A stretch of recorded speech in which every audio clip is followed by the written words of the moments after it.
मी मतदारांना आवाहन करेल की बाबा आपण यादी ज्या काय प्रत्येक शाखेमध्ये ठेवलेले आहेत, ती यादीची आमची लोक काही त्या ठिकाणी प्रत्येक ठिकाणी जात आहेत, त्यांना संबंधित माहिती तुम्ही पण माहिती करून घ्या.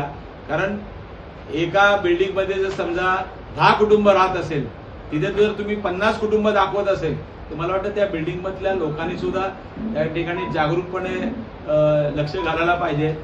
पूर्वी सुद्धा ही नावं अशीच होती, आम्ही विधानसभेला दाखवली, लोकसभेला दाखवली, परंतु काही परिणाम झालेला नाही. त्यामुळे आता मला वाटतं प्रत्येक त्या ठिकाणी जो काही कार्यकर्ता आहे हा त्या ठिकाणी संबंध बिल्डिंग वाईज जाऊन वस्त्यांमध्ये जाऊन ही संबंध नावं त्या लोकांनी शोधून काढली. ही जवळजवळ ही या सर्व याद्या आहेत आणि हे जर मला वाटतं याची गंभीर दखल या ठिकाणी जर घेतली नाही तर आम्हाला वेगळा विचार करावा लागेल.